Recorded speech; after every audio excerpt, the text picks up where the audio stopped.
Hello, everyone. Thank you for tuning in. I am Jaylee. This is Jaylee's Corner. This is a review for Insecure Season 5, Episode 2. Growth, okay, the review of it all, okay? Do not forget to do what? Subscribe to my channel to become a whole JayBird. Y'all know, dun, and whatnot. The link to subscribe to my secondary channel, Jaylee's Corner Talk, which is always appreciated, is in the description box below.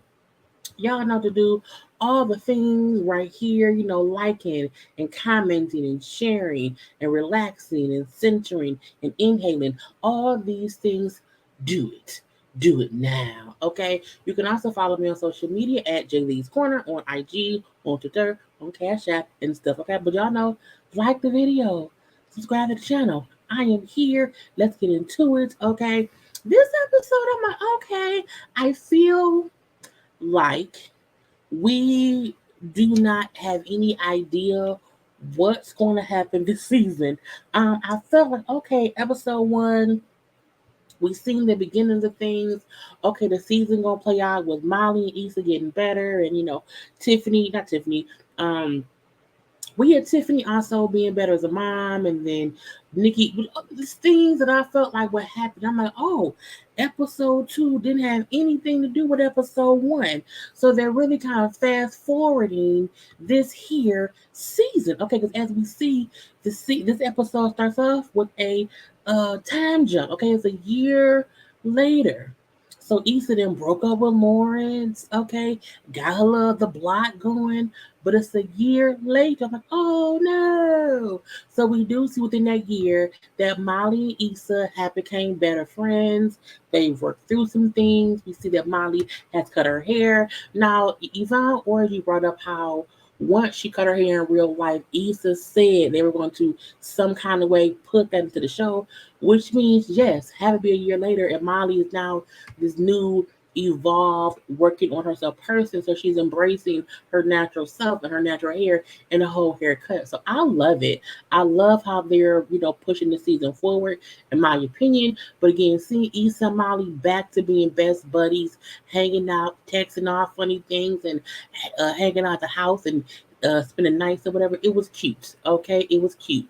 Now they were spotlighting a book, okay, called The Vanishing Half, and I've already ordered it on Amazon. It'll be here tomorrow. Well, probably today because it's 3:42 in the morning and it's supposed to be delivered this morning. Anyway, but I like that. And seeing Issa still have these events, her organization, The Block, has expanded. She's hosting events here, there, and everywhere.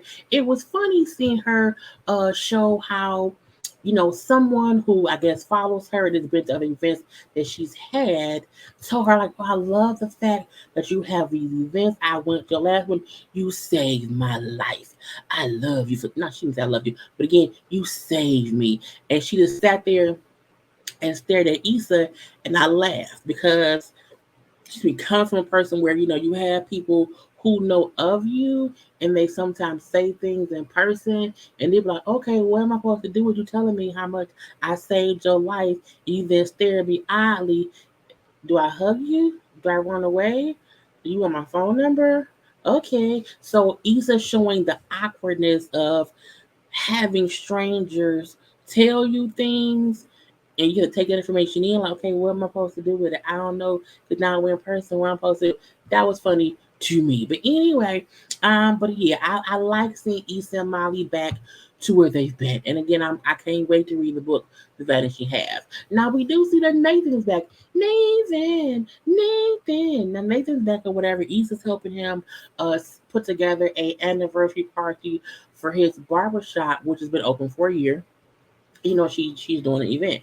Now they chitting and chatting or whatever, getting together. They went out to get something to eat real quick to discuss what he wants for this event, and they flirting a little bit. Okay, you can tell there's a bit of chemistry between the two of them because again they used to date. But they're also still just friends. But it's like that weird. It's like, do I fuck you? Do I not fuck you? I don't know. But again, in this moment, neither of them act on it because again, let's not be inappropriate or whatever. Now at Molly's house, Molly's mama is still trying to basically hook her up. And Molly, like, Mama, I need you and Daddy to focus on this estate plan. And y'all have to put a will together. You cannot be out here just writing stuff on pieces of paper as if that will hold up in court. No, you need to just talk to the people I'm telling you to talk to get things in order. Okay, Mama, please do that. But Mama, like, I need you to meet Herbert. Okay, Herbert, who plays the organ at church, became a deacon at 15 and also rewrites rap songs for Jesus. I was like, I mean, okay, I'm gonna leave that be. Now, Molly don't want to talk to Herbert. Herbert do look a little bit older than what he should, and she's just not into Herbert. But the mom like, you need to get married or get somebody to get you down the aisle before me and your daddy die, because eventually he gonna have to wheel you down the aisle because he's gonna be that old. I was like, oh, it's really like parents who want to force their kids to hurry up and get married because y'all getting old. Ma'am, stop. Please stop. But you also see where Molly gets her pushiness from. Her, I want things my way from. It kind of comes from a mom or whatever. But I was like, mm. Now we do see Molly updating her dating profile. After realize, okay, maybe y'all should date, not date Herbert, date someone else, just not him. And when she's up in her profile, she sees the things she used to say, like, I want somebody. I hate when I can see my siblings going down. I want somebody who's single with no kids, have to have at least 1 degree, but I prefer two. You have to be fit, you have to visit that. No kids, not no kids. If this ain't you, go ahead and swipe the wrong way. Okay, don't bother me. And she was like, okay, I was doing the absolute most, and maybe I should not have. I'm like, yes, Molly, the absolute most was being done, but she know that now. She wants to not be that way, but she's still there. She's remembering how you know the antics she had while she was dating. Okay, how she was a little bit difficult. Okay, did not know she wanted back then and whatnot, and just team too much at all times. And she's getting nervous even thinking about what to put on the profile because again, she don't know what she's looking for. Okay, she can't even explain what she wants. She can't explain. What it's like dating her because again, dating her in the past was a bunch of bullshit. Okay, and she see the flashback of all the men telling her what was wrong with her and even seeing herself being difficult with the men she was dating or not accepting, hey, just date one person, see where it goes versus meeting somebody and not fitting into the criteria that you have for yourself. So she's realizing that or whatever. And so she's pausing on dating right now at this moment. Okay. Now we do see Issa. Issa is getting funding through this other organization she's working with called, I think it's like NBW. Right? This is just like New Brand Water? I think so. Because later on in the episode when Molly brought some Dasani water, who drinks Dasani? That's the worst water ever. Nobody drinks Dasani or Aquafina. It could be a hurricane, an earthquake, and a goddamn tornado. No one will grab Dasani water or Aquafina. Okay, get out my face. Anyway, but when Molly had the Dasani water, he's like, no, we can't. No, what you doing? Okay, it's MBW, which I think means New Brand Water, but I don't know. Anyway, Issa wants to work with the designer Crenshaw. Is it Crenshaw? Who's played by Kofi, from Queen Sugar. And he's a new designer. He was in prison. He learned to make clothes in prison. He's not out of prison, hires prisoners, ex-prisoners, to do work and becomes like, you know what? He may need some more experience or whatever. Let's try to put money into people who, have a bit more under their belt. And she's like, yeah, but those folks are not from the organization. No, they're not from the community. Like, we want to build up the block. Okay, that's my point. And so they don't really see her point. So when she meets with Molly to say how bad, not about how bad, but how they don't get what she's trying to do, Molly suggests that she talks to the lady who's in charge. So when Issa asks the lady who's in charge, who's right here, where's she at? She's right here. She invites the man who Issa wants to discuss, who doesn't really get what she wants to do. Okay. He's like, oh, hey, you're here too. Okay, yeah, we're all here. Now, like she just explains, how, look, I have a vision. Okay, he's a great designer, and we should go with him because you can't worry about because his issue is if things don't work out. Okay, if things don't work out, and things go awry. It looks bad on us. We lose money. And Easter point was when things go right, we will all be the ones saying, we discovered, Crenshaw before he was famous. Okay, so don't think about what's gonna go wrong. Think about what will go right. And she said, cool, cool, cool. He said, cool, cool, cool. And so Easter goes and talks to Crenshaw to let him know, okay, they're behind us. We can do the show. We have some funding or whatever, but they have some notes, which Crenshaw is not too happy about. The funny part of this whole scene is while Issa and Crenshaw is talking, the other workers who are like people who are like fresh out of prison, the one dude like, I'm not trying to snitch, but he over there eating snacks on while working. Because in prison you can't eat while working. And he like, bruh, he can eat snacks, so can you. You free. It's okay. Go eat. And then when the dude go eat some food, he in the corner like with his plate. He in the corner like he like, bruh, just eat your food. It's okay. Because again, like, you're not in prison. You are free now. I'm like, oh, that's kind of crazy. But anyway, when Issa tells him about the notes that they have, he gets pissed because, like, we have a vision. And you said you believed in me. I do. I do. But sometimes notes are a part of it. It's not a bad thing. It's not worth losing the 6 months that we've been working on this or whatever. So he agrees to cut things out of the show based on, Issa telling him, hey, this is what we need to do. Now, at the show, Molly is there being encouraging, giving Issa praise for all the work she's done, which she did not do the last time we seen Issa at an event. That's a Molly was in the bench. Okay, so it's to see the leaps and bounds their friendship has bounced back from and seeing them talk. Now, Issa's assistant, who winded she wanted Molly to be sure Molly had a gun at the block party. Remember they said she got a gun and everything broke out. So she still feel like Molly could be packing, but she was not. But Issa then finds out, okay, that Crenshaw put everything back in the show that she thought they took out because as he say, you believed in me and I don't have time for your ass halfway support me because you have somebody else to answer to. Okay, I don't have to answer them folks. You do. Okay, you love my passion. Well, here it is. I was like, okay, Crenshaw, I believe you. I support you all up and through. Okay, what you need, Daddy? Anyway, but again, he was just passionate about you not gonna whitewash my shit. You're not gonna, make me have to make them happy when that ain't my passion. That ain't my way. Okay, that's their way. It ain't my way. So again, I'm gonna do things my way. And she did not know. It's like 5 minutes before the show starts, and he's completely revamped shit and said, "Yeah, I didn't tell you because I knew you would try to stop me. Okay, I'm gonna do shit my way."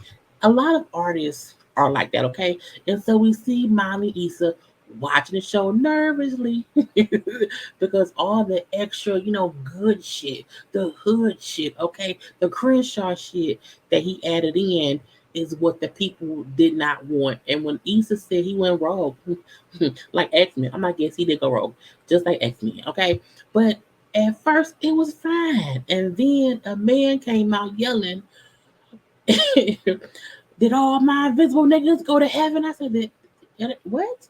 Did all my invisible niggas go to heaven? I said, I don't know if invisible niggas go to anywhere. I mean, but he was wondering where are the invisible niggas and did they go to heaven? Okay. And it was like, what is happening? But they came out and on the bikes with the lit up drums. It became a whole party. And I loved it. Okay. It was good for me. Okay. However, the white man out there was a bit confused because I don't think he was ready for someone asking him, did all my invisible niggas go to heaven? I don't think he can answer that question. Okay, I think he may be like, that may not be a question for me. And Issa is like, okay, I'm gonna lose my job. I'm gonna get fired. I go back to driving Lyft. Why did I take the Lyft sign off my car? Because I'm going to be fired. What is going on here? However, white man went and talked to Issa and told him, I loved it. I loved it. I felt like I'm happy that y'all follow y'all creative juices of the flow because sometimes we don't know what we need to see until we see it, okay? And that was amazing. I want to give you more funding. Yes, more of the blackness, please. Because now they want to capitalize on the amazing show that Crenshaw put on. I was like, Kofi, yes. Okay, yes. Now Kofi stood his ground, and Issa now feel like, okay, I should have done the same. Had he not done that, it would have been a completely dial back, dial down show, and it's on some bull of the shit. Okay, I was like, the show would have been okay, but anyway, I loved it. Okay, the creativity of it all was amazing. Now we do see the end of the episode. Molly has now went on a date. Okay, and she's like, embrace the change. Embrace the change, meaning don't be the same old Molly. Okay, be some better. Be some better. We then see Issa text Nathan, do you want to get some drinks? Maybe. He says sure. And so they're at her house, chilling and chatting or whatever. It's getting late. She's getting sleepy. So Nathan's like, okay, I'm going to leave. I'm going to catch this young lift. Well, you can just stay tonight. He was like, oh, okay. And they in bed, looking at each other, what I'm saying, gazing in each other's eyes, naked under the covers, okay? And then they start kissing. I'm like, ooh, Issa gonna get some. And then Issa starts crying. I was like, Issa, what are you doing? Issa starts crying, and he's like, it's okay. I thought I was ready. And she's fully crying, and he's like, okay. He then is consoling her because she's in bed crying. I'm like, oh, now the weird part for me is Nathan used to be with Issa. Something like he's saying his reaction to me like a stranger who was not built to handle another stranger crying. I'm like, Issa. You used to bang Issa. Y'all friends. I think he didn't know why she was crying. It's like, is she crying because she has not been with anybody since Lawrence? Is she crying because she feel like, maybe Nathan is fucking up people and she not ready to be heartbroken? Or is she just not ready for more dick? I don't know. But again, girl, I said no, Issa, don't do that. But Nathan holds her while she cries, okay? But later on she wakes up because she hears her door slamming, but her door closing because Nathan leaves her. She didn't fall asleep. I gotta go. And she just lays in the bed alone. And that was the whole episode. So I like the season so far. The growth of it all is seeing how far they've came this past year. Even Molly was at work at the law firm laughing and chit chatting or whatever with the other lawyers, which she usually did not do. Okay, so she's more comfortable in her skin. Even Issa standing up for herself and even suggesting to keep working with Crenshaw. Even though she took their notes, she still pushed for them to work with him. Again, growth. So again, I was like, okay, cool. And then growth. Are you okay? Well, no, because Issa crying in the bed naked with Nathan at the end. Anyway, that was the whole episode. Okay, see how I had Nathan and and Kofi right here. I like it. But I hope y'all enjoyed the review. Do not forget to like the video, to comment in the comment section. Follow me at JayLeesCorner on social media, and also subscribe. Until next time, y'all. Peace.